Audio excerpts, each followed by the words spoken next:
Yebo, it is time for the sweet late harvest chill moment, Sol Penduka. Brought to you by 4th Street Wines. And I know you love yourself some wines, Ghost Lady. Oh, yes, myself. you like a good wine. Oh, I love wine.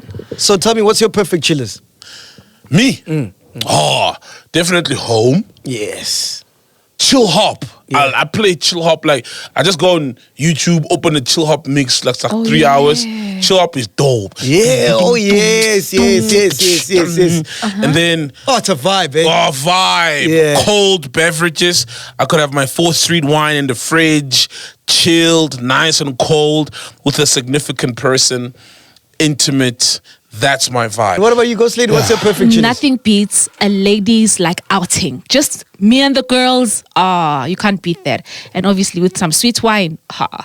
And we want to find out from you. All thanks to 4th Street Sweet Late Harvest. We want to know about your perfect chillers. Tell us who you are, where you are, who you with, what music you're listening to, what you're wearing, and just hashtag for the chill and tag podcast and chill with MacG and stand a chance to win 4,000 rands. Whoa. Yes, that's right. Keep it sweet, enjoy it, chilled. Hashtag for the chill. Drink responsibly, not for sales to persons under the age of 18. 80.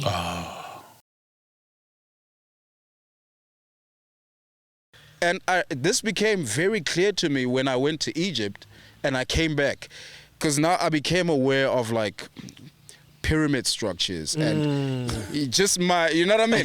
My pyramid awareness was on fleek when I came back from Egypt. Yeah. And I realized, I was like, okay, but clearly all these things that I'm trying to affect, that I'm trying to come in and shake up, these things, mfana,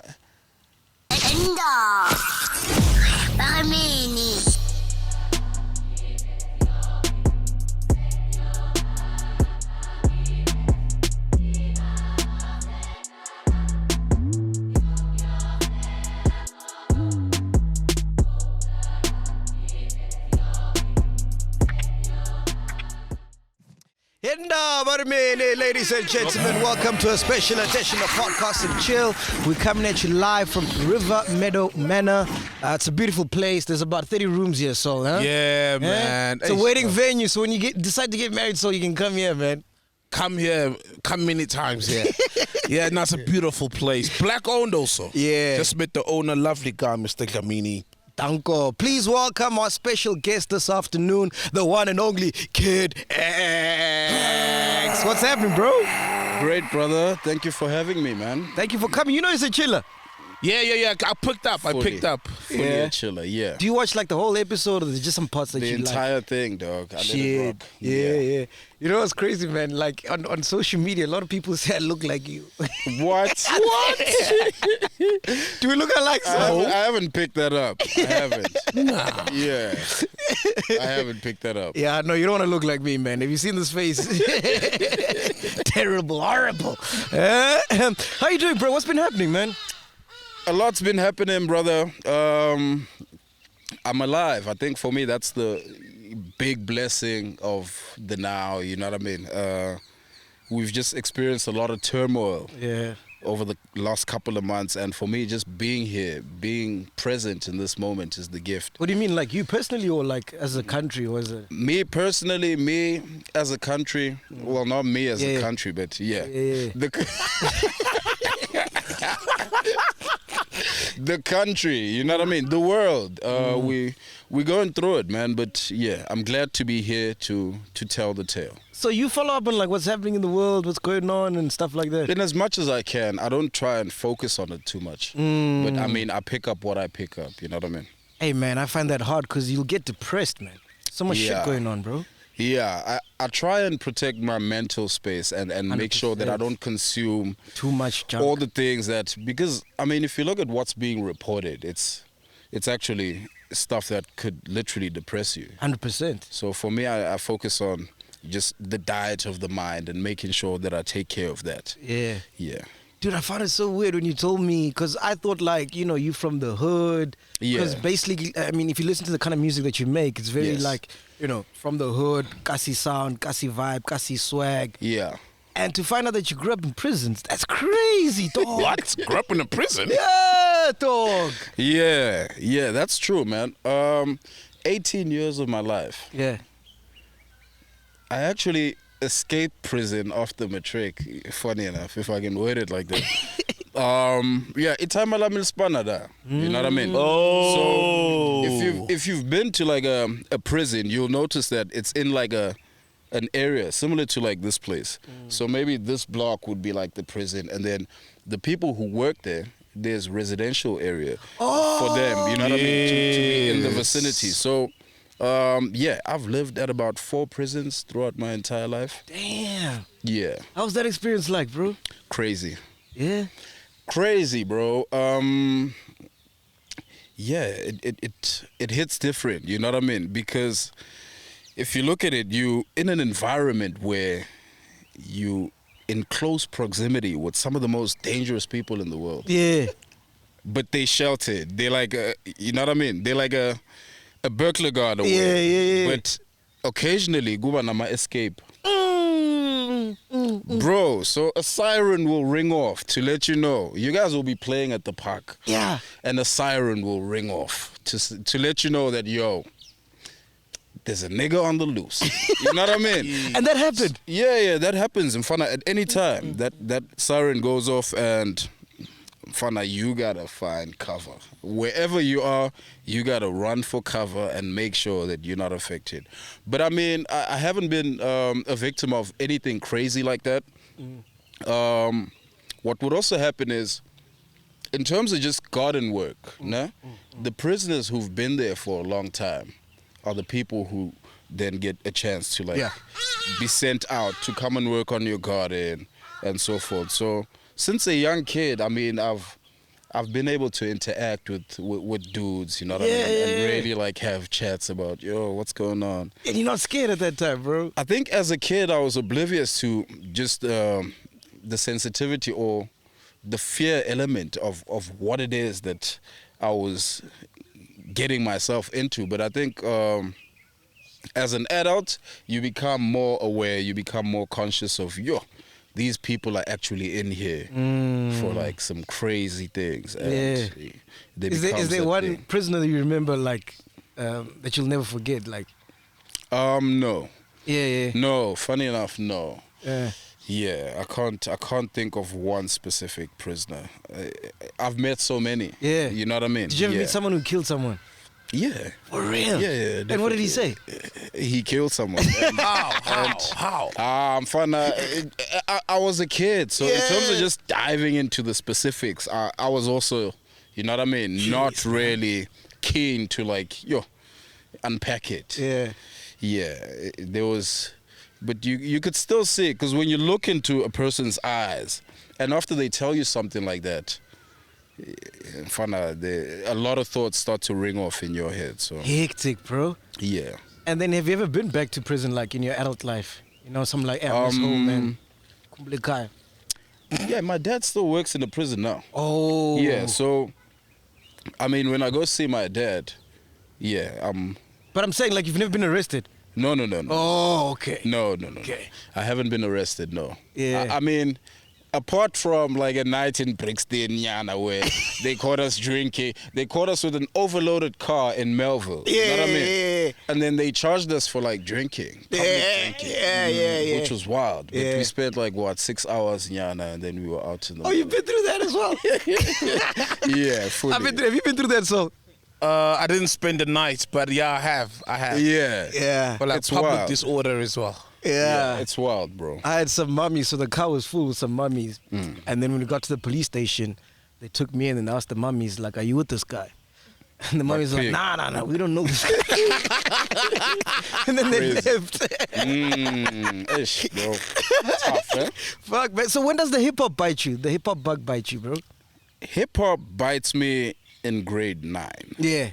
Yeah, so I've moved to Sun City at that time. I moved from... Not the prison. No, the prison. Yeah. Hectic, bro. Bro, keep up with me. You know, my journey until 18 is me moving from prison to prison. You know what I mean? Yeah. So I've moved to Sun City. I'm in grade 9. So when I get to the new neighborhood, I think because of my age, my personality was starting to sort of like change. So I'm less reluctant to go outside and try and find friends. So I started spending more time indoors, and I started focusing on music. Okay. I think one of the first projects that really piqued my interest was 50 Cent Get Rich or Die Trying. Oh, so it was during those times, you know what I mean? Classic, many men. Hey. I think that coincided with me watching 8 Mile, the movie, and then the soundtrack of that. So those two projects for me really sparked my initial interest into hip hop.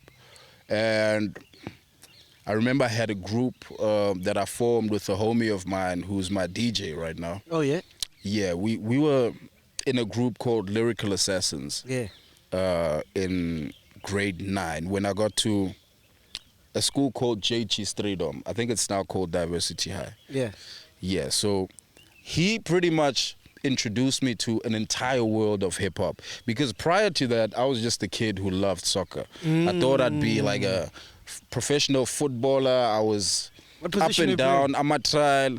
I'd play left mid / left wing. You know what I mean? Oh, okay. Like on my lazy days, I'd want to tuck in and just be in the left mid position. But Yeah. on days where I felt energetic, I'd want to be on the touchline, just running the byline and whipping in the crosses. Dope, man. Which trials did you go to? Which clubs? I went to Chiefs. I went to Pirates. And they declined you. Yeah, I mean, for me, it was about the business of trials. Pella is very different, dog. And I felt like for me, it was the luck of the dice. You know what I mean? Yeah. Like on your day, Mfana, they're really gonna get the best of you. But I guess on the days that I went, none of those were my days. Wow. So Who were you trialing with? Like anyone that made it? I don't recall anybody. Yeah. Funny enough, you know what I Yeah. mean? Yeah. When I looked at, I guess, all the people who came up the ranks, I couldn't really recognize anyone who I felt like, yo, I saw you in the line. Okay. Who's your GOAT? Ronaldo or Messi? I think it's definitely Ronaldo, dog. It's Nigga, definitely my Ronaldo, nigga. simply because he's been tested in the different leagues. You know what I mean? Yeah. And even at this age, he's playing in the most competitive league in the world. And for me, 36, that dog. says a Delivering. lot. Yeah. Yeah, he's giving you a goal a game. That's what he's averaging right now, and that's crazy.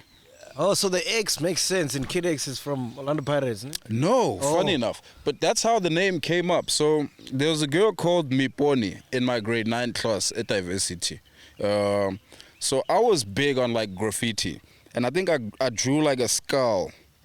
And I had obviously the X. So Yeah. I was drawing the Pirates logo. I can't even remember why. Yeah, You know what I yeah. mean? She looked at that, and then she, I guess, said X, and the bone somehow, popped up. Yeah. And I put those two together, and I was Bone X, and then I extended it, and I was the Kid Bone X for like a period of my high school years. Yeah. And then post that, I had to shorten it, and I went by the Kid X. When I came up and I started putting music on radio, C's, when he'd back announce my music, when he'd play it on the Hot 99, he would just say Kid X. And that became a thing, and Oh, that then it stuck. stuck, So I man. ran with that, yeah. Oh, yeah, shit, man. I wanted to ask you before you were talking. I wanted to ask you. Fuck, man. There's a question I wanted to ask. I just forgot now. It'll come. Say what were you saying again? Say what you just said now. C's were back announcing. No, before that. Kid Bonex. The Kid Bone X, the name was longer, the Pirates logo, Yeah. me, Bonnie, the girl, grade 9. Now I'm just throwing like bullet Keywords. points at you. Fuck, I'll remember it. But anyway, so is it true that Caesar's the one that found you? Like he found you? Yes, that is true. I found him. Yeah. So what happened was in 2010, I was coming back from writing an exam, AUJ, in the evening. My dad picked me up. I told him, yo, Pops, there's a radio station close by. And last week they said, yo, if there's any rappers, they should pull up. So This is YFM? Yeah. Wow. So let's pull up. I think I've got some, you know what I mean? I've got something I'd like to display. Yeah. So I pull up on C's. I think it was like 30 minutes before the show. So Wow. it was still, you know what I mean? Thursday night. Platform, Thursday night, legendary full clip days. Yeah. And I think I was the first guy to ever be on Full Clip. Yes, I remember. I think he once mentioned that, yeah? Yeah, I was the very first guy to be on Full Clip. So I pull up on him. He comes outside. And I give him my story. Yo, I'm here to rap. You said last week. Oh, I wanted to find out what's your real name. Yes. Oh, my real name? Yes. Okay, so you don't want the story. What's the real name before forgetting? Yeah, my real name is Bonginkosi Mahlang. Okay, Bonginkosi Yeah. Mahlang. All right, cool. Yeah. All right, carry on. So I tell him I came to rap like you announced last week. Yeah, man, put me on. Yeah. So he's like, nah, you can't rap because I've invited Glitz Gang and I've invited the PTA cats, your Envies, your Black Lasers, your P-Dots. So And he doesn't know you at this time. He doesn't, bro. Yeah. And I'm like, Mfana, come on. You know what I mean? So I start arguing with him and he says, okay, fine, kick something now. We on the steps. We on the steps. Like, Hyde YFM, Park, outside, yeah. dog. Yeah. He's like, kick something now. So I spit a quick 8, Tinyana, you know what I mean? Do you remember it? I don't, funny enough. Yeah. By the time I'm at like bar 6, he's like, okay, stop, you're rapping on the show. I was like, Mfana, we in. You know what I mean? So, yeah, I went in there and obviously the dudes started coming in and Mfana, just being in the same space as like dudes who I really looked up to. And still do, till today, you know what I mean? They guys who really inspired me wanting to be a South African rapper. Because when I came up, those were the guys who were doing it. And they looked so cool. Like, for the longest time in my life, I always wanted to be a member of the Glitz Gang. Yeah. And for me, that was like, if I can just get in there. Dog, bang nigga nje, honorary, something. Yeah. Then I'm set, I'm in, you know what I mean? So, being in that space and being called up to spit on the mic and knowing what these niggas are watching me. Yeah. Nerve-wracking, but at the same time, it fuels you. It gives you that fire to like, I gotta make them feel it. Wow. So I brought it, dog. And you murked it, no? I brought it, you know what I mean? And from there on, I kept coming back for a couple of weeks, and then until I stopped. Then I realized, Guti, actually, I've created a certain awareness about who I am on this platform in as far as rapping goes. But now I need to get into the playlist, so I started submitting songs. Who are you working with on these songs with? I was part of a indie label called Quest Records, Yasitsakane, at that time. That's you know the first label you're part of, yeah? Yes. Aye. Was it the first? Yeah, it was the first. So I'm working with the gents and we cooking up songs on the weekends because that's when I can make it to studio. So during the week, in between school, I'm writing whatever I can write. And at that time, I was like toying around with the idea of writing in my head. So I'd be on the train from my parents' crib to like a park station. Yeah. And I'd be writing the most amazing verses in my head, dog. And on the weekends, I'd take a taxi to Itsakane and I'd put everything down. And then if I had like solid songs that I believed in, I'd just send it in to YFM. And I think I sent a couple until one eventually unlocked the platform. Which one was it? The song that unlocked it? There was a song called Pillow Talk. Oh, Pillow Talk. That I sent. Yeah, so I'd send it to C's because now I had his personal email. Wow. So I'd send it to him personally. Yeah. And he wouldn't respond. He wouldn't grant me a response. You know what I mean? I'd have to listen to the show to find out if I made it or not. So with the first one that made it, I remember I debuted at like number 7. And for me, I think when that happened, my eyes lit up and I realized that, now Mfana, there's an in. We definitely have to keep coming. So every other week, I was sending him stuff. Yeah. The next song I submitted was a song that wasn't even mixed. It was a song called Hard. It was like a 6-minute long song. Damn. With just straight raps. That's fucking crazy. It had a chorus in the middle, so there were 2 long verses on there. Sure. And he debuted that the very next week. So now he knocked out the other song because he felt like I can't put this guy on 2 chart positions. Yeah. And then the third week, he brought the other song back. So now I had 2 songs in the charts. And the song Hard eventually made it to number 1. Yeah. And it stayed there for like 3 weeks. Yeah, I remember, yeah. 3-4 weeks. When that song looked like it was going to fall off, I threw in another one. I dropped a song called All About the Money featuring P. Dot. That made it to number 1. Stayed for a couple of weeks. When that looked like it was going down, threw in a dog. I went on like a 22-week run of just me being on those charts uninterrupted. Wow. You know what I mean? When all of this Yeah. is happening, are labels hitting you up? Like, who's hitting you up? Did you get any offers? No, not in that moment. Not in real time. But I remember there was interest from like cats who were in the industry. I remember Elias. Oh, okay. He would be on Twitter talking about, yo, who's this kid? I'm fucking with the music. The real interest only came in when, I think it was top of the year 2011, when Cash Time was being established. So UKO picked up Uzinga. Yes, And yes, me and smashes. Zinga, me and Zinga had been boys since like 2009. Yeah. So we'd been running together. So he was picked up on one of the rapping nights when Tear Gas were being interviewed on the show. Oh. So they picked him up and said, yo, we doing 1, 2, 3. So he told them about me and he said, yo, I've got a homie who also spits, who's crazy. So they obviously did their research, checked out some of my stuff, spoke to C's as well, who I believe gave me like a dope reference. Yeah, and he's tied with KO. You know what I mean? So, and then they reached out to me through Zinger and said, yo, let's meet on such and such a day and find out what you got. So there's something happening at, what's this club at Monte? Vaca. Vaca Mata. Vaca. There was the like legendary Vaca. yeah, there was a Vaca Mata Valentine's Ball hosted by El Tito and KO. I think it was around the time of We Rolling. Woo! Bro. So I pull up there. I'm there with Smash's brother, older brother. His pops, funny enough, dropped this off. So we're there like super early, about 6, Joe. So we loitering the place, waiting obviously for club time. Yeah. This is before COVID time. Yeah, bro. So we there from like 6.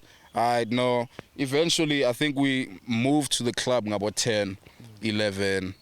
I don't even remember what time they showed up. But when they walked in, Fana, you saw The entourage. Mfana back to front. Obviously, Zinger is in there.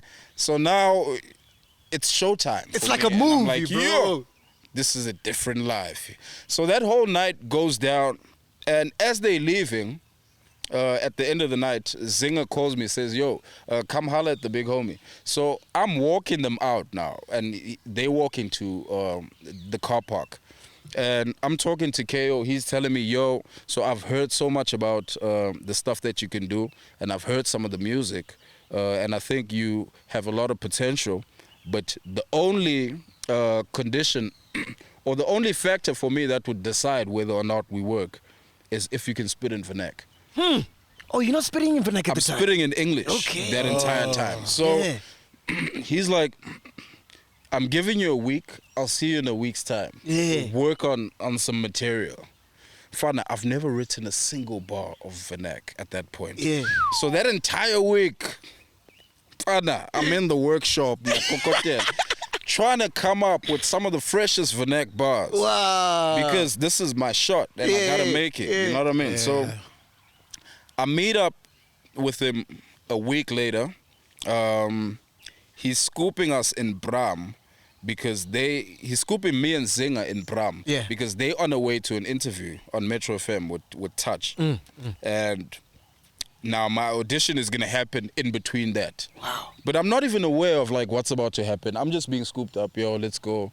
So they scoop me and Zinger, and then we pick up AB Fab, and then we drive to the SABC and we park outside on the incline. Audition time. He switches off the car. I'm sitting in the back. He looks in the rear view. He's like, okay, let me hear what you got. He hasn't said 2 words to me all drive. Yeah. He looks in the rear view and he says, okay, nigga, let me hear what you got. Bro, no beat, nothing. Yeah. I think I even mentioned to say how no beat can. Bro, he's like, Mfana, just spit. Yo, my heart was beating out of my chest, bro. Yeah. But I rapped. Yeah. I kicked a couple of bars, but I think I fumbled some of it. You know what I mean? And it's in vernac now, yeah? Yeah, it's in vernac. Yeah. This is a new territory for me. Yeah. So I spit. He stops me. He's like, okay, fine. I've got a beat for you. I'm fine. As soon as he threw on the beat, it was curtains. Yeah.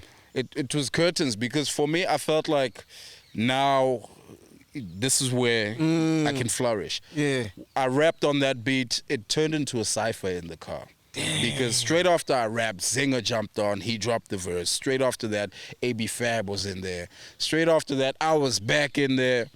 And then the beat ran out. And then he just switched off the car and said, okay, boys, let's go in for the interview. Wow, just like that. Just like that. Nothing else said. So I find out on air in real time while he's announcing to the whole country to like, yo, so Touch Awesome. So tell us about this entire movement. Yeah. What's happening? What are you doing? So he tells him, yo, yeah, so we obviously roping in some young artists that we feel like could use with the platform. We picked up a kid from PMB, Smashes. We picked up a kid from Daviton, AB Fab, and we just signed a kid today. A kid called Kid. Oh, I'm losing it in real time, bro. Right there. Bro. Where's the contract? You don't care. No contract yet. It's the gentlemen. the unfaith. Yeah. It's the bro. And Shit. for me now, I'm more than glad. You know what I mean? Yeah. I'm like, yo, paperwork for what? Let's go. So, dog, I never looked back since then. For me, that's where everything changed. Shit, that's crazy, man. How did Kara Kara come about? Because I think that's one of the biggest songs to ever come out of this country. History making. Yeah. Yeah. Kara Kara comes about In the top car. of the year. Or you're driving back home now from the car. It comes about top of the year in 2014. Yeah? So this is after now they've restructured the company and they've decided, yo, we're separating you guys as a group, as a duo, because remember AB Fab or AB Crazy left and then it was just me and Zinger for the longest time. Oh, so you guys were meant to be a group. Somewhat, yeah. Oh, you because were? we Okay. put out that initial project as a collective. So I remember you It'd did be a crazy video in and smashes. Soweto. Yeah. And AB was singing. Yes. You guys were spitting. Yes, I So remember. I think the idea, because they were a group, they wanted to sort of Or have more groups. type of thing. Okay. But they knew that when they picked us up, we were solo acts. Yeah. So evidently that didn't quite play out like they'd intended. Why? So, Why didn't it? I think because we had AB Fab initially in the structure, no? And then for whatever reason, they felt like, ish, this is not quite what we are looking for. Okay. So they ended up replacing him with AB Crazy. So AB Crazy at the time, if you guys can remember, was also making a lot of noise. 'Cause Yes, he was yes. running with Yes. Octave Couple. He Yeah. had songs on radio that were just shutting it down. Yeah. So they picked him up and it was a straight swap. AB for AB. Oh, and you had no say in that. Dog, I'm just glad to be there. Oh yeah. You know what I mean? So Yeah. straight swap. So he's coming in and we halfway through the album, through making the album. So he's coming in and we literally replacing certain verses and he's punching in. So at some stage, once we put out the album and once the vision gets rolled out, I think AB Crazy starts feeling like I'm ready to jump out on my own and I've got solo aspirations. Okay. So I think that's where they start seeing differently. So he ends up feeling like, yo. That's when you went to Kalawa, ne? Yeah. Oh yes, So, yes. So it's just me and Smash left at that point, and You're still happy to be there. bro, Yeah. I wouldn't want to be anywhere else. Yeah. So yeah, I think obviously they watched that entire thing play out, and then Nati, once AB had left, it became tough to push the project we've just recorded, Yeah. simply because now there's a guy missing. So now we're working on new music, trying to rebrand and trying to see what we can, what pieces we can piece together and move forward with. And then come fast forward when they decide, actually, forget Cash Time Fam. We splitting you guys. So everybody in the structure is going to be a solo act. Wow. So this coincides with the time where they also, as Tear Gas, are going to go solo. So KO solo, MacG solo. solo. Okay. You know what I mean? So it made sense for them. And then top of the year 2014, they're now cooking the sound and they're cooking the identity of what this Cash Time Life thing is going to look and sound like. Yeah. And That Kwaito rap kind of. yeah. Is that the right word to use? They call it Skanda. Skanda. They were Skanda's the developing word. Skanda rap. Yeah. Yeah. Kinda So rap. a song like Kara Kara comes about. KO's been in studio with Lunatic, and they've literally been engineering this thing, figuring out exactly the type of sound that they want to put out. So he plays me the beat, and he tells me, yo, since you're going to be like the first guy who we put out there, Yeah. I feel like this is my single, and it would make sense if we feature you on it. Because this is going to be a big record, and it's going to... They knew it was going to be a big record. Yeah. He knew it was going to be big. You know what I mean? So he's like, it makes sense if we put you on this record, it's going to serve as a launch pad. Yeah. And then from there on, we can follow up with your singles. So I went into studio, knocked it out, and shot the video. And dog, just from the fresh aesthetic feel of that entire song and the movement and what it looked like it was becoming, you knew, like, in the back of your mind, like, okay, we actually tapping into something else.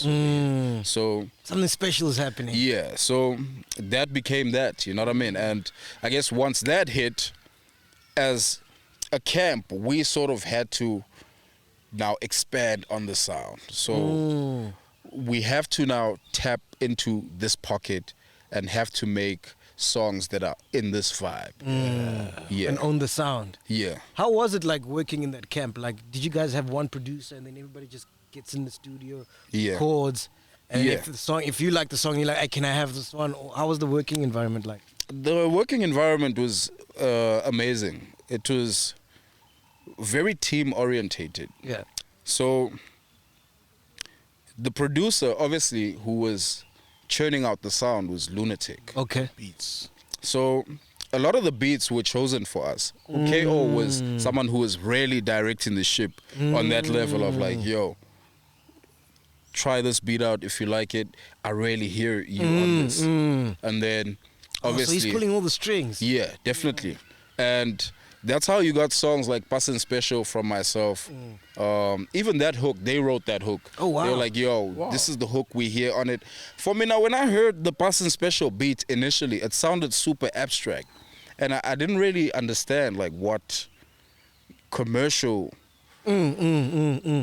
feel we tap into with such a beat. But I guess once I played it a number of times and once I heard the hook as well, it made sense. Yeah. I started to really tap in, and then obviously I did what I had to do. Yeah. And you knocked it out the park, bro. Yeah, evidently so. And did he ever take like some of his songs, like songs that you wanted, and then they ended up being on KO's album or something?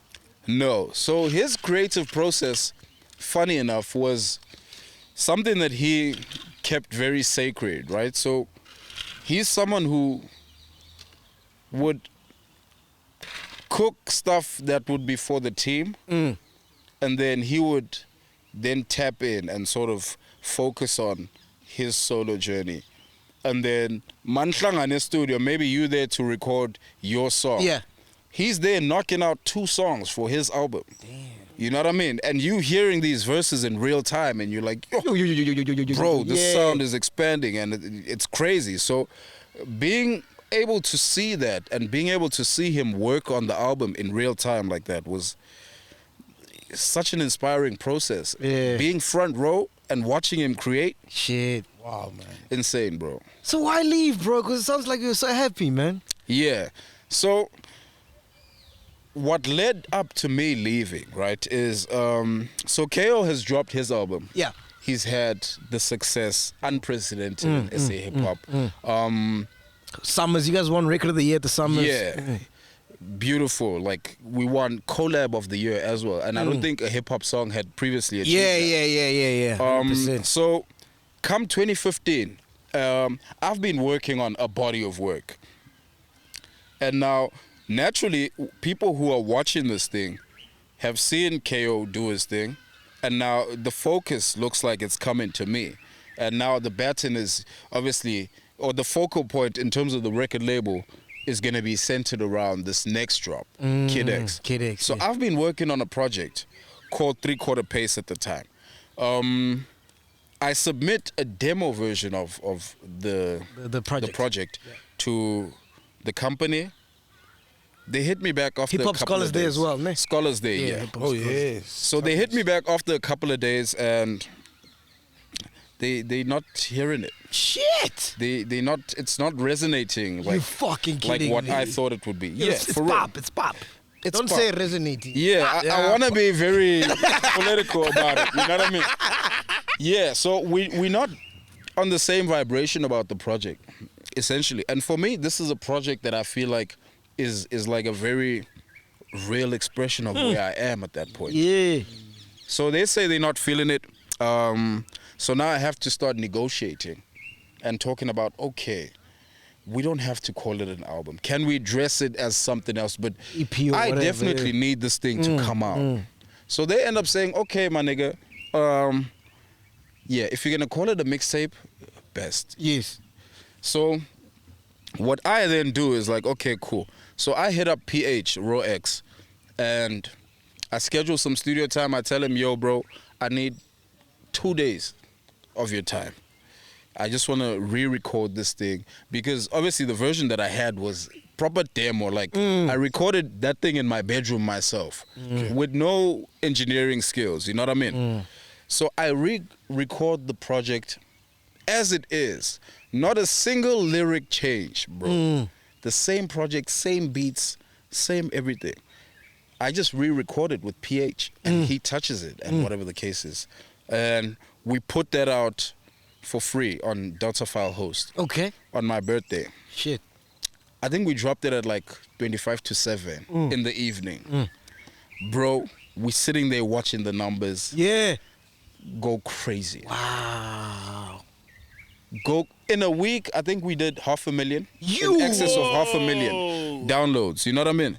So in hindsight, they obviously then look at that and they see it as a missed opportunity. Of course. So they then suggest that, yo, let's actually put this project up on iTunes so we can monetize the thing. And things were never the same after that. Oh. Things were never the same, dog. You know what I mean?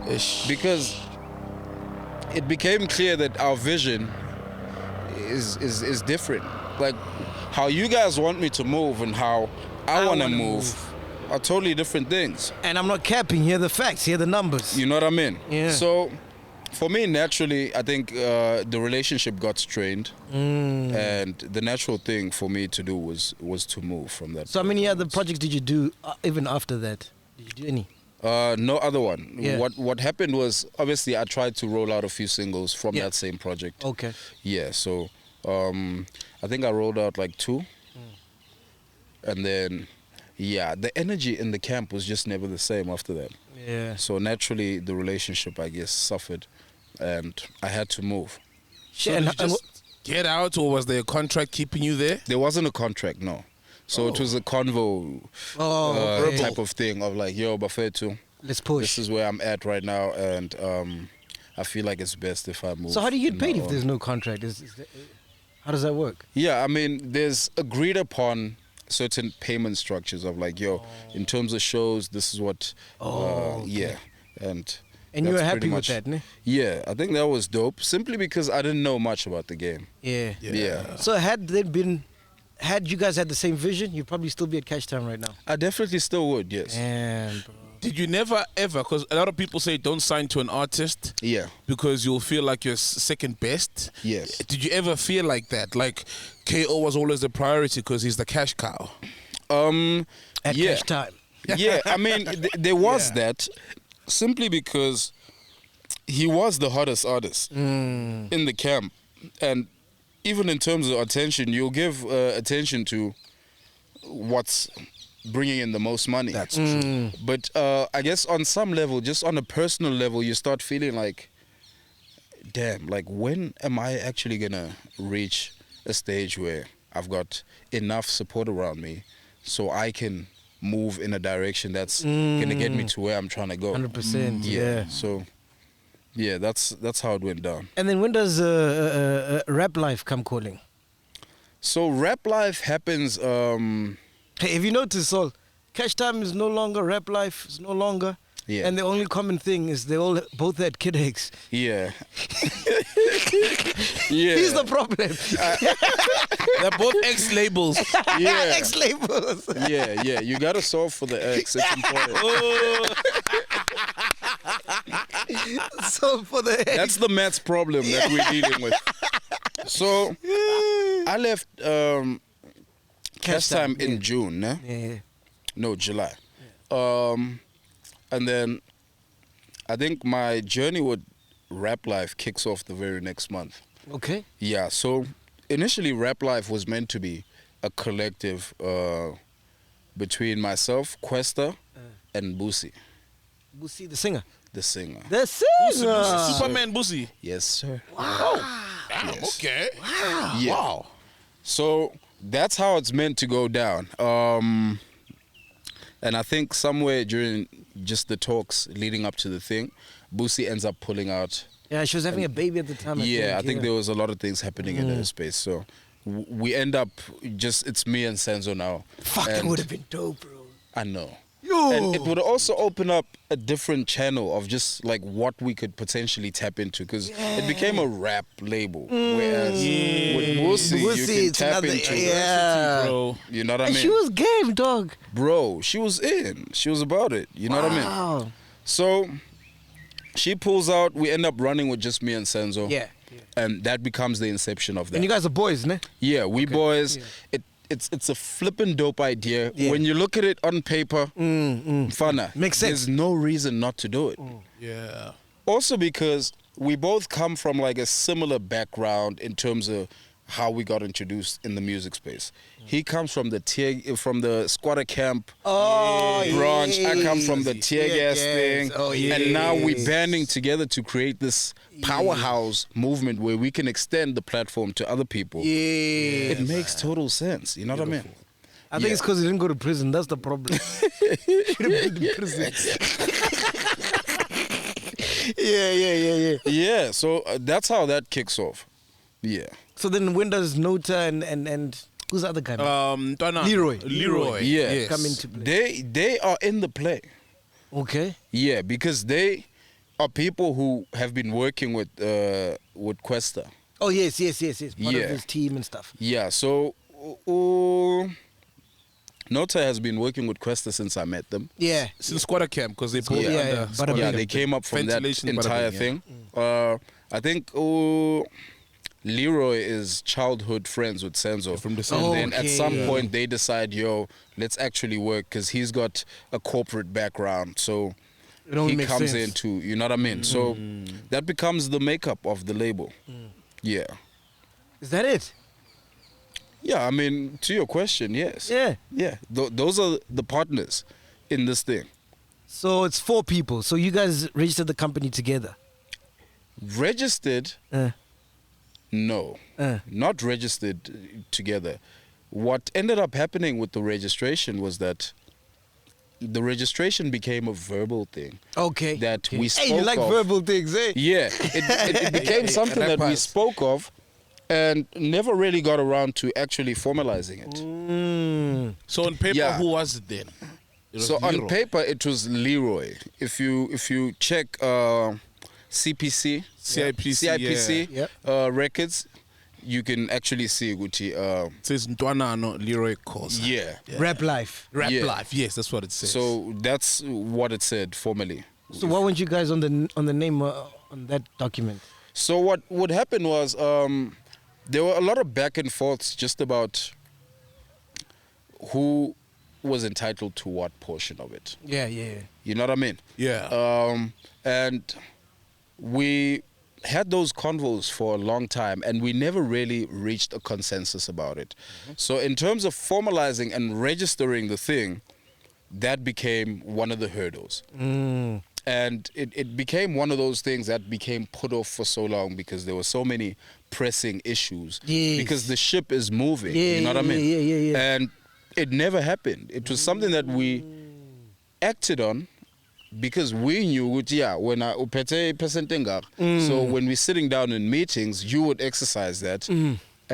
But in terms of just the formalities, it was never a real thing. When you started making money, how were you guys moving? Like, who was handling the money? Did you ever say in it? Yeah, so the money in the company was being handled by the businessman in the situation, which is Leroy.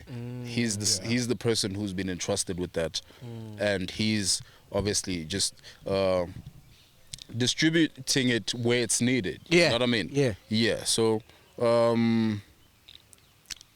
for me, my role was limited to really being an artist. Yes, in that space. and that's what you want to do. That's what I wanted to do, but for me, I felt like there was an opportunity for me to grow beyond just an artist, because in my previous label situation, I was just an artist.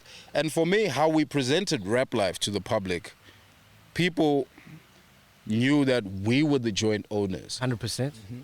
And just naturally, I felt like I wanted more than just the responsibility of being an artist. I wanted to assist in like managerial or label functions. Yeah, you know what I mean? So, yeah, but that was never possible. That became very tough simply because it felt like I was interrupting like something that was pre-planned. And because I'm a minor shareholder in that situation, so whatever direction I'm pulling in, I'm wasting my effort. This thing is pre-planned, it's moving. What's Nota's role? What was he doing? Nota would be a executive producer in the space. So everything that's got to do with studio, he's there. With Makwa and stuff. With Makwa, he's working very closely with Makwa. My project, I think, was the first project that became the label's doing. The Rap Life I remember thing. he sent me Auntie. Yeah. And I was still at Highveld. Yeah, so that became the first project, and that's a project that I worked very closely with Makwa and Nota. It was literally like an everyday mission for close to 2 years of us being in studio and actually working on records and trying to put together a specific body. So what's going through your head, bro? Like when you see, because I think, I don't know, maybe maybe 5-6 months ago, when Questa comes on this show, and he's got his say, when Nota and Makwa doing lives, going at it, because he said nothing during that whole time. I definitely watched, and with keen interest. What's going through my head is really trying to hear everyone's account of what happened. You know what I mean? Like us. And I realized that everything is based on perspective. Everyone will tell the story from their perspective, their vantage points, and it was quite interesting to actually hear everyone's rendition of what happened. How did you find out that Rap Life is over? Because it sounded like Leroy was telling people it's over during lockdown. Yeah, we had a meeting actually right before we went into hard lockdown, where it was very clear to say, Bafetu, the coffers are empty. The direction we're moving in, or the future of the company is doomed. You know what I mean? Yes. And that became a very sobering thing. But for someone who'd seen the direction that we're moving in and who knew that we'd eventually reach this point, it wasn't a surprise. It wasn't a surprise at all. And I couldn't really do much to try and console anyone, because I felt like this thing actually affects me to a point where my career is under threat, and just my survival as an artist is like I'm in yet another label fallout. Yeah. I'm in yet another label story, and geez, will I make it? You know what I mean? But you guys fucked up, man.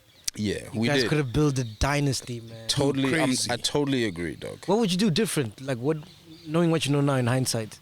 What I would do different was, dog, the only way it would work is for me to threaten people. For them to actually hear me out. And to take what I'm saying seriously. Yeah. So if you look at the fact that in everything that, in every narrative that you heard about the fuck up, how many times did my name come up? Hardly. Why? Ask yourself why. Yeah, because I remember going, wait, man, you and Questa were the main faces initially of this whole thing. But ask yourself why. And who better? You just come from a label fallout. You know how to move. You've seen it happen before. You can preempt. You know what I mean? So for me, when I see the telltale signs and I speak on it, and I put certain things on the table, and I stress to this thing, the way we're moving, it's not gonna work. And when I get ignored because I'm a minority guy, because maybe I'm not bringing in the most money at the time, I just sound like noise at the time. In fact, whatever I'm stressing, there's something else more important. Like maybe we're flying out to PE tomorrow. Like, Ishfana, we can't meet right now. So there's always something more pressing. No one wants to fix the roof while the sun is still shining. What were these red flags that you were seeing when you were telling them, we can't keep moving like this, we'll crash? The structure of the company was too many cooks in the kitchen. Dog, I would get a call about gigs crooks in the kitchen from anyone in that office. I would get a call from a different person about engagement. So be it a PR engagement, be it a show. I would get a call from just anyone. And for me, on countless occasions, I said, Bafetu, let's have a clear structure where I understand who I'm holding accountable for what. Who's responsible for what? Yeah, and then time went on, and I realized that, X, you're the only guy crying about is structure. So the reality is, there's a structure at play. You just the only one who doesn't know what's happening. Oh, fuck. Peace. And this became very clear to me when I went to Egypt and I came back, because now I became aware of like pyramid structures and just you know what I mean? My pyramid awareness was on fleek when I came back from Egypt. And I realized, I was like, okay, but clearly all these things that I'm trying to affect, that I'm trying to come in and shake up, these things, Mfana, are really like, they're like, what can I say? They're written in stone. Shishelelo, mfana, if I can put it that way. But you got your money, ne? In terms of money, what I was earning was a salary. You know what I mean? So that's pretty much how we all agreed that this is how we're gonna work the business. How we're gonna move, yeah. So yeah, it worked. I think it sustained there was a level of surety about it, where you knew that certain things were taken care of. 100%. You know what I mean? Gigs or not? Gigs are not a sure thing. You go through different cycles 100%. of like just your artist life. So yeah, in that sense, yeah. Well, are you cool with everybody now? Like with Questa, with Leroy, Nota? Yeah, we cool. We civil. Yeah, we're able to talk when we link up and find out, yo, how are you doing in your journey now? But I mean, there's still obviously that thing of like, dog, we fucked up. We can never like run away from that. It's a real thing. But it's part of life, man. It is, dog.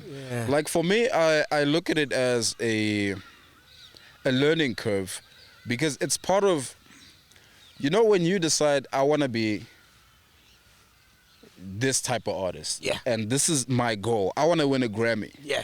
The universe sets up a syllabus for you. Shit. And this is my syllabus, dog. Everything that I've gone through is my syllabus. School fees. You know what I mean? The school of life, I have to, as long as I keep going, I'll get to where I'm trying to be. All right, let's talk about Father Zen, man. Where we at, man? What's happening? Father of Zen is my latest body of work, but fair too. It's out now. I think it's my most important album. Yeah. It's my third project. It's a different vibe, man, and it's so fitting that we're doing the interview out here. You know what I mean? Because this is a very Zen-like space. Yes. So yeah, it's a 13-track body of work, produced by Lunatic. He produces 9 out of the 13 songs. Oh, so you still tied to Lunatic? Lunatic, yeah, we nice. definitely still good. So he produced 13. He produced 9. I've got Gobi Beast on one of the songs. I've got Given Zulu producing one of the records. I've got Untorozo Matabela on one of the records, and then I've got a kid called Ziggy Sensation on the other record. No piano tracks. So Untorozo Matabela produces a piano track. Yeah. Lunatic also has a piano track on there. So I've got like 2 piano-ish type of records on there, you know what I mean? Yeah, because kind of sound, kind of like Birth. It is, yeah. Okay, not Birth, but had an influence. I think it set the tone for like a sound like piano coming to the forefront, yeah. Shit, and you fucking with piano? I am, I love it. Yeah. I think on a production level, I think for me it sounds like a peak of what you could experience, like just from a sound level. Simply because, dog, when you hear that log drum and what the bass can do, it sounds like the equivalent of what they do with the 808 in trap, you know what I mean? And that, just in terms of stimulation, I think that is a different level. Tell me about the name, man. Father Zen. I'm like, this nigga is one of those that do mushrooms on weekends. And drink ayahuasca. I've done mushrooms. Oh, yeah? Yeah, I've done mushrooms. I think my first experience was probably like 3 years ago. Shit. And it was very eye-opening, you know For what I mean? real? Yeah, like I wouldn't encourage you to try it, but I mean, if you're curious about it, that's on you, dog. Dude, I can only speak about what it's done for me. Yeah. It opened my eyes to a lot of things. But the name of the project really stems from me having undergone a journey of about 5 years of like rigorous, crazy meditation. Yeah. So I started meditating in 2016. And this comes after my first project, Itrikora Pace. So remember I mentioned that I was at some point in 2009. Yeah. In 2009, I was really big on writing in my head. Is it fine? Yeah, it's perfect. I was big on writing everything in my head, right? So that goes on for another 6 years. Yeah. And I get to the end of 2015 and I start feeling like, there's always lyrics in my head. I don't have peace of mind. Hey, bro. But more importantly, I'm never present in situations. So we'd be sitting like this and I'd be piecing together a verse. Shit. Even while you fucking? Dog, if a moment hits me, if it hits me, you know what I mean? That tupanyana about just the stroke. It's happening. You know what I mean? And for me, that started to steal my joy, dog, because I felt like, nah, man, this is no way to live. Oh, yes, I get you, And bro. I started reading up on certain things. I read a book called Restful Thinking, A Restful Mind, actually. And that book, at some point, I think halfway throughout the book, they go into practicals of like how you can actually quiet your mind. And they spoke about meditation. So when I first read what they want me to do, which is sit still for however long, 20 minutes, and do nothing, and just focus on breathing. Wow. For me, it sounded ridiculous because I was like, Mfana, why am I wasting 20 minutes of my time doing nothing? My mind is totally gonna overtake me. It's gonna, you know what I mean? So I then obviously dove down that wormhole, and then a homie of mine, Sakile, who was already about it, we'd have chats and he'd tell me about his experiences of like, yo, this is how it's working for me, this is what I'm doing. So I started Nami entertaining the thought of actually doing it. And then I started. And I'd do like 20 minutes a day, 25. On certain days, I'd really just line them up and I'd do like 3 sessions of like 20 minutes. You know what I mean? And it really freed me from my mind, because that was starting to become like my biggest enemy. Bro, I get what you mean, man. Because just like you, it's not lyrics for me, but it's content. Like my mind is always thinking content. Yeah. I can never turn it off. Yeah. Like, oh, that's crazy, I man. feel you. So that could be a good or a bad thing, right? Because essentially you're not really looking to turn off the activity in your mind. What I've learned through meditation is that you pretty much want to just have like a young gap between your mind and you as the observer. So you need to be mindful of your thoughts. You need to sit in your, how do I phrase this? So there's 2 minds, right?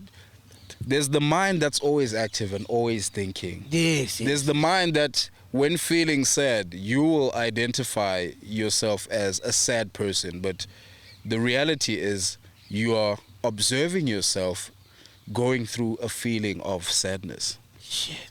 So there's the mind that goes through those things and identifies with those, and then there's the observative mind, the observer mind.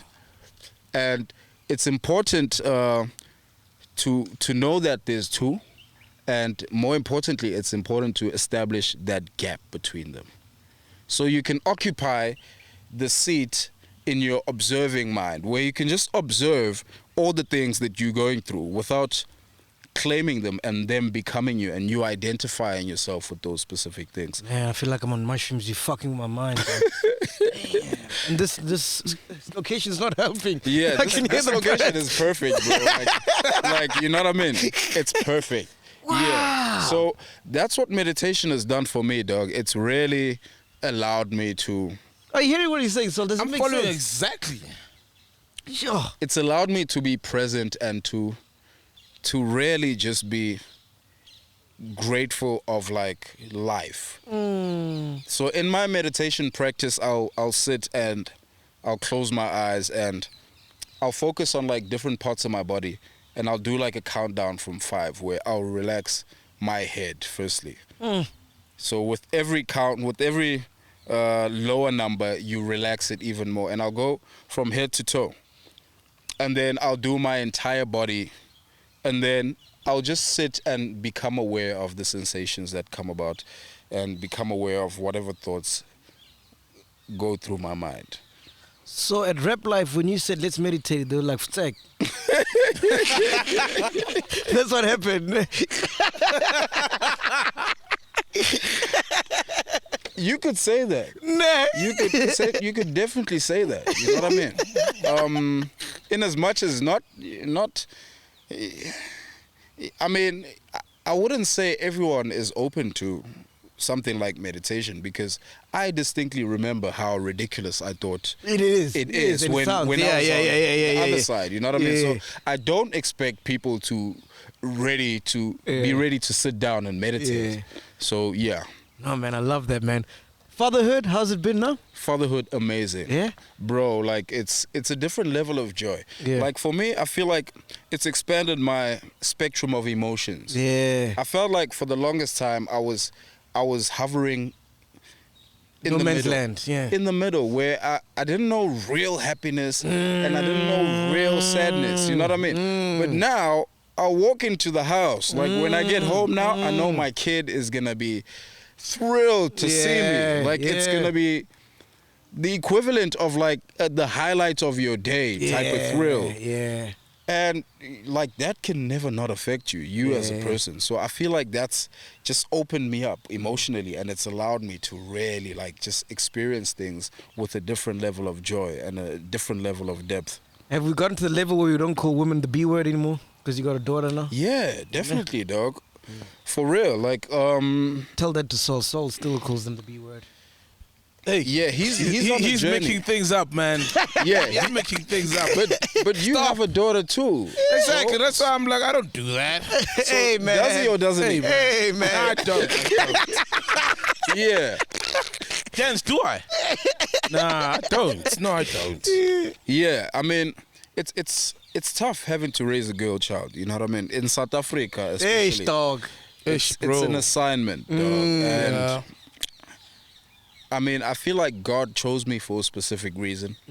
So, also the album, the way I put it together, I realized that I needed to consolidate my image and how I've put myself out there.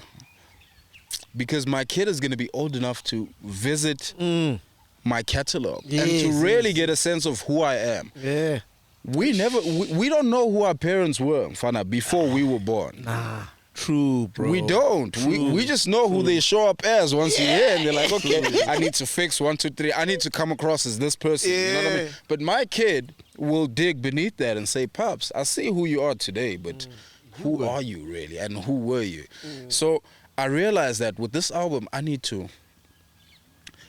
tie up certain things, dog, and I need to round certain things off, and I need to make sure that there's a full circle type of experience about everything that I've gone through. So that's what I tap into on Father of Zen. Bro, that sounds deep. Are we ever gonna groove? It sounds so deep. Yeah, like when guys say this, the albums generally pop. Yeah, my man. Yeah. When they've grown up, and they're like, I just did this album to enjoy, appreciate the music, just to love music, to do what I love, finally. There's no cara in this one. Crazy.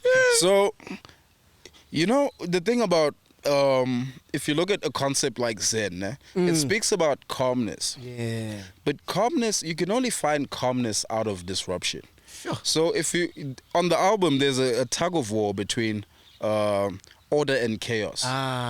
That's important. I can't just come out as order and people feel like how I'm fun, but nothing's ever disrupted your world. How are we meant to relate? Because I'm in a chaotic space right now and I want to be where you are. So how do I maneuver? So that's how I pieced together the album. There's chaos. Right after that, there's a calm. Love it. And it moves. It's a tug of war between those two. Shit, man, I want to hear this album. When is it coming out? It's out. Oh, it's out already. It's out already on all digital platforms. Nice. Yeah, it's really like a piece that I'm really proud of. All right, we're going to play a game called One Must Go. You know this. You're a chair, Yes, yeah? I don't have to explain this. Yes. All right, let's go. Tear gas, squatter camp. Definitely Squatter Camp. Let's go. Now, squatter camp. I love Squatter Camp. Squatter Camp Mkuku function for me was part of like me piecing myself together as a rapper. You know what I mean? Songs like Building Castles. Dog, like those are still records that when I revisit today, they take me back to when I was like 16, 17, and it's a vivid experience. You know what I mean? Cut and Joint? Are you familiar? Cut and Joint, I think, was the previous album prior to that. So for me, I jumped on Right by Mkuku function. Okay. Yeah. Why aren't there any groups anymore? There's no squatter camp of now. There isn't. There's no tear gas of now. The bag is little when you got to divide it by 7. Yeah, it is quite tough. I don't know, man. I can't really think about what the reason could be for that. I think so much has been taken away from the artistry of making music. Yeah. Where you can just sit in your room, drop some bars, and then I can send it to you, X. You drop your bars, and we're done. and then we're done. Yeah, there's no longer an environment type of situation where we all in there exchanging energy and working towards a common goal. I definitely agree. Yeah. Questa Kulichana? I love both. Cooley gotta go. Hey! Obviously, come on. Yeah, that's It's a no-brainer. Yeah, Like his best buddy. yeah, Questa. that's a no-brainer, dog. Cooley knows he's my OG, and Yeah. I've got love for him. Yeah. Yeah. But his rap life is over. No, it's not. No, your rap life is over. Rap life. Yeah, my rap life is over. Definitely. Nah, I'm kidding, man. Nah, man, Burna Boy, around. Wizkid. Yo. Wiz gotta go. Wiz. Oh, Who's he the gotta go. essence? He gotta go. No way. He gotta go. Twice as tall. Hey. Twice as tall. Like, yeah, I've met Burna. How was it working I've with him? worked on a song on his album. It was amazing. Nah. Yeah, when we went out to Niger, funny enough, he hosted us. And Oh, wow. wow. that was a beautiful time. I got to visit his home where he was living at that time.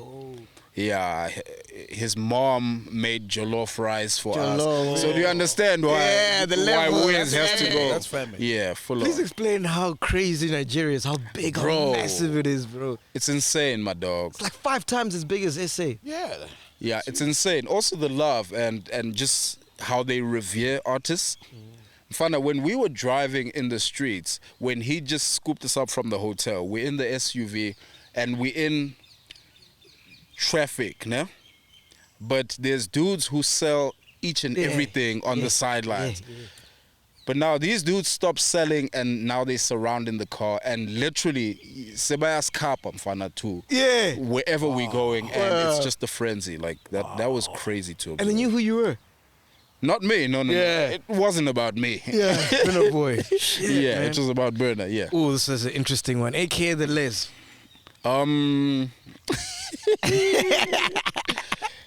Yo. Keenan must go. Keenan! Yeah. You out of your mind, dog. Keenan must go. For You real. out of your fucking mind. I'll tell you why.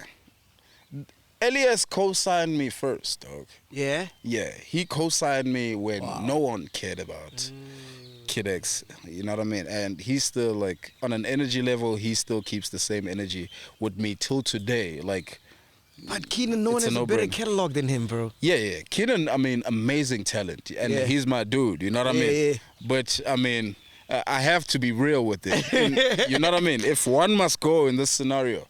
Have you ever worked with Keenan? Not on a song with just us together. Oh, yeah. We've come close because we've exchanged records. Late last year, he would send me records. Yo, do you want to jump on this? I would send him. Which But record did he it's- send you? Nah, it's records that he hasn't released. Oh, okay. Yeah, but it would be a case of, Ish, I don't quite hear myself on this, whatever. So I'd tell him, yo, let's actually lock in. Because for me, I appreciate what you spoke of about being in the same space and creating as yeah. So I guess the time hasn't really come for that, but yeah, I think it'll happen soon. Soon, man. Musli not in a cut. Nadia must go. No, Nadia must go. Hey. Yeah, but Nadia knows I've got love for her, you know what I Wasn't she mean? on the remix that you guys did? On Amapiano. Yeah. Yes, she was. She came Dude, you through. fucking killed it. Yeah, you murdered. Shout out, Dude, you shout showed out, up. bro. You showed up. That was Yeah, dope, yeah. man. That was I dope, had man. to show up, man. Look, the minute you hear that there's a remix and there's an entire lineup of rappers, Fana, you have to pull out everything. You have to pull out all What do the you stuff. think? Apart from your verse, which one did you? Yo. Questa showed out. Mags as well. Fana, everyone showed Yo, out. everyone If we're showed keeping out. it about, Dude, I it's mean, a good Ginger. day. Ginger. it was a good day for no. everybody. Yeah. And that's what makes that record so timeless. You know what I mean? Everyone really brought it. What did he say? I didn't hear you. What did he say? What did he say? Did you hear him? Nah. What did you Tell him Ginger Nonk. So, Father. Yeah, but everyone came through, man. Yeah. Yeah. And I was dating Musli.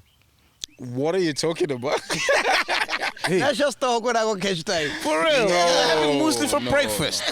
No. That is not correct. Yeah. Yeah, we've got a good understanding musically and we're good friends, but it's never been beyond that. Is it?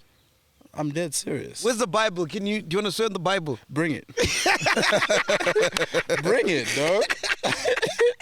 How do you meet your baby mama, bro? We met in 2014. at Max's Lifestyle in Durban. Oh, what Max? Yeah. She's not famous, ne? No, she's not. Ah, nice. Beautiful. Yeah, so we were there performing, and she approached me like, "Yo, we trying to book you for a gig." She was part of SMB, the guys who make BAPS merch. You know what I mean? Yeah, Oh, We're yeah, trying to yes, book you yes. for a gig. Can we exchange contacts? How can we get you? What's your availability? Yeah. And for me, boy, I saw other things. I was like, okay, I want to book you for marriage. The rest of it. you know what I mean? Yeah, it unfolded. The cookie crumbled. Yeah. Yeah. What's it like dating famous chicks and normal chicks? Which one do you prefer? I've never dated a famous chick. Okay, so Muesli's not Yeah. famous. All right, no, I mean, it makes sense. Oh, wow. I prefer normal girls, man. A lot Is of it? people. do, Yeah, bro. everyone. Famous Yeah. girls are too much admin, dog. Yeah, I can imagine the dynamic. Yeah. Yeah. Famous girls is nice for hit and run. Just a nice snack. No? Yeah, I feel you. Yeah. Because a lot of like normal guys never hit them up. They're scared. You know what I mean? Yeah, but it's tough actually.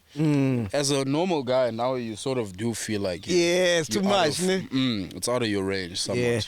Yeah. Just before you go, man, how was it performing on Sway's show, the radio show? It was dope. We did it in front of a live audience. Okay. You know what I mean? Yeah, they had like an OB. I think that's what you guys call Yeah, it. outside broadcast. yeah. Yeah, and it was dope, man. Like I think obviously they don't understand half the lyrics that they're spitting. So they relying on like the vibe of the music. Yeah. And Yeah. I performed Auntie, and I think that went down pretty dope. Yeah. You Yeah. know when I first heard Auntie, I was like, oh, this is trash. And then the more and more I heard it, I'm like, wow, this is dope, bro. It's actually quite, it's like a classic. What sold you to it? Yeah. I don't know, man. I think the more I heard it, the more I got into it. You know, because I was coming from a house background and I was listening to how well you did the TK sample. Yeah. So I was listening, thinking of TK. And then after listening, Were you upset that we even sampled? yes, I was. Because I know certain Yes. people Yeah, who I have, was. They did it who have so that well. thing. Yeah. And then as time went on and I listened to him, like, actually, Yeah. this is a vibe. Yeah, I think It's catchy. It was well executed, dog. Yeah. Yeah, it's a very thin line to toe as well. If you're gonna sample something and reinterpret it, it's a very thin line, dog, between being super cheesy and relying on the sample too much. Because for me, I also pride myself on like creativity and bringing meat to the table. You know what I mean? Yeah. And sometimes with sampling, you do get those songs where you feel like, "Ish, but boy, you took that chorus as it is and you gave me nothing of your own." So yeah, it is quite a tough one. Alright, man. Kid X, man, this has been awesome, bro. You look so grown, bro. What do you mean, You've matured, age-wise? man? Yeah, like you matured, dog. As in, I look old. No, not you look old, but I'm saying like the stuff that should've you've been shaved. preaching. I should have shaved. Like you seem very mature, man. Like you know Yeah. what you're about. You know you found yourself. Very Yeah. calm, zen, like you say. It's You a know what I journey. mean? It's- Yeah, it's the man. journey, my dog. I mean, you don't drink now, you don't smoke, which is crazy, bro. Damn. Yeah, I don't drink, I don't smoke. But I've been through it, man. Yeah, And it's when part I of growth. Yeah, when I decided to stop it, I mean, I felt like I need to just embark on something different for my life. Because I started feeling like the place where God has called me to needs me to be like a vessel that is not affected by too many other things. Damn, dog. Wow. How many Yeah. days has it been? A Since year and a stopping- half. Oh, snap. Yeah, a year and a half. So you're not gonna be having sex now. I can see it, ne? That's actually like, for me, I realized that, that's going to be a tough convo for me and my wife, you know what I mean? But hopefully it doesn't get to that. Nah, you're hitting that. I can see it in You your think eyes. so? Yeah. Need to be pure, bro. This journey. You're having sex with your wife. I'm Where's not the impurity there? I'm not having non-marital sex. Yeah. Exactly. I mean, Where's the so impurity? there's purity in marital sex. There's so. purity in Yeah. sex. Yeah. Yeah.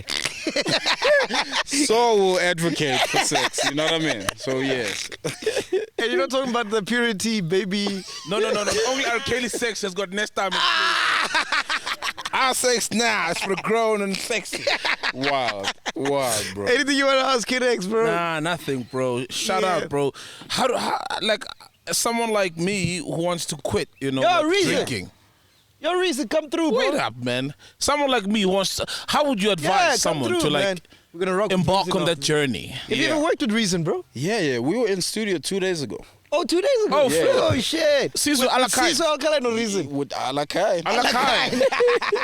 Yeah, that's my dude for real. Yeah. Yeah. Great guy, man. He's a very selfless guy. Like, I don't know too many people as selfless as Reese. yeah. Yeah, he's always showed me love. Siso Alkaline, reason we can't Alkaline. call you, bro. It's Alakai. Bro, when did this... Hola. It's good. God bod. You see Chabatota. You see Chabatota. You could, my dog. What do you mean? Bro, I'm ducking questions out here. You know what I mean? Why did you call me? Why am I here? No, I wanted to ask you, like, dude, this nigga's so grown, bro. He's so mature, dog. Konjo, what was this? Konjo, what was that song they popped up with? Goodbye.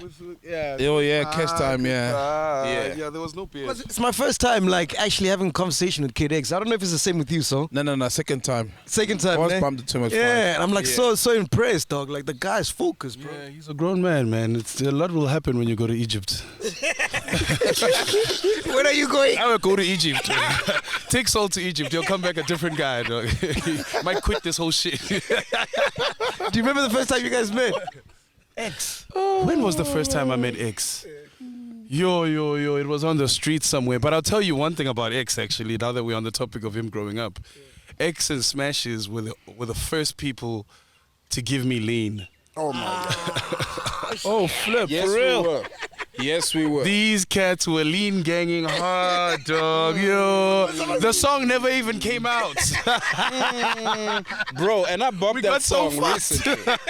We forgot about dropping the song. Yo, that song was so fire. We never even dropped the song, but yeah, these niggas are the first motherfuckers to make me drink lean. Wow, man, that's amazing. Shout out to you, I'm man. not proud, Riz. I'm not proud of that. I'm sorry, you, dog. man. You've changed, bro. Don't worry about it.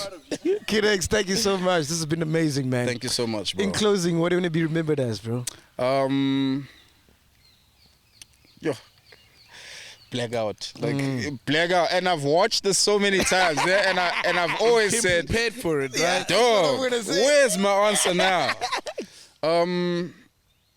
I want to be remembered for someone who did it his way, someone who showed people that there's more than one right way of doing things. Two things can be true at the same time, and yeah, I'm an example of that as someone who calls himself X, which is synonymous with being wrong. You know what I mean? Yeah. Oh yeah. Yeah. Bro, I'm going to hit you up about that meditation stuff, man. I'm going to get into Let's that. do it, bro. Yeah. Should All right, man, we're out here. Podcast and chill. Boom. End of.